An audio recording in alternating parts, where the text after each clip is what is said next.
In the midst of the ongoing teacher shortage, some Texas school districts desperate to hire say that they're having to turn away veteran teachers who are standing there ready and willing to help out. And really, it's a problem. Andrea Lucia is reporting tonight that some school districts are begging the state legislature to fix.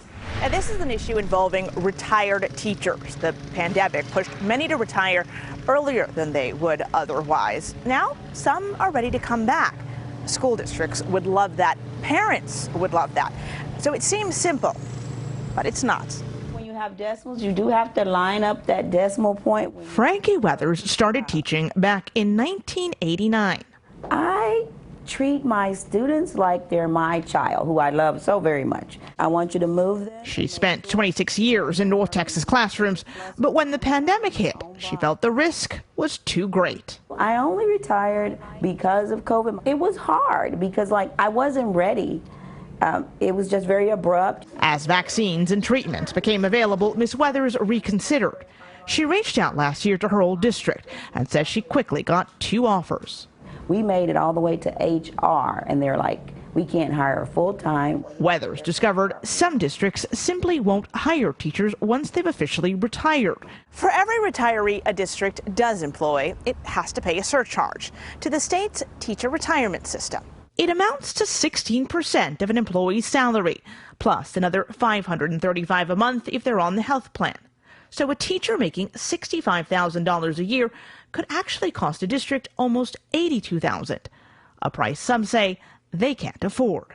The surcharge is a combination of costs that are designed to keep the retirement system whole. Tim Lee with the Texas Retired Teachers Association says it all started about 20 years ago when the average age of retirement among teachers fell from 62 to 58. And so in 2005, the legislature looked at what appeared to be a trend of younger folks retiring and immediately returning to work. That tactic, used in the past by police, politicians, and even former Texas Governor Rick Perry, allows a government employee to simultaneously draw both a salary and a pension. In the process, it creates potentially billions of dollars in added costs. So lawmakers created a surcharge and a set of rules to encourage school districts to fill positions with teachers still paying into the retirement plan. I knew the demand for teachers. Rashandria Gilbert returned to work in 2018 after retiring to care for her ailing husband. Back then, teachers often paid the surcharge themselves. And I was willing to pay it if I had to because I knew I was needed. To prevent that, Gilbert's district brought her on as a substitute instead, one of the exceptions the system allows. Then, last year, the Texas legislature passed a law clarifying the surcharge is intended as a burden on the employer, not the retired teacher, and barring districts from passing the penalty on.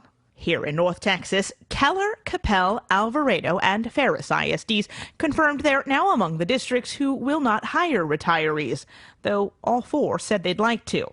6 other districts told us they only recently started hiring retirees because, as Mesquite ISD put it, the extreme circumstances of the teacher shortage have led us to take this step. As a district, we've decided it's worth the investment. Richardson ISD Assistant Superintendent Dr. Chris Goodson says it's vital to get quality teachers in classrooms.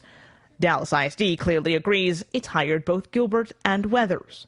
This makes no sense at all. Weathers still finds the idea of a penalty crazy, when it is the children, she says, who will ultimately pay.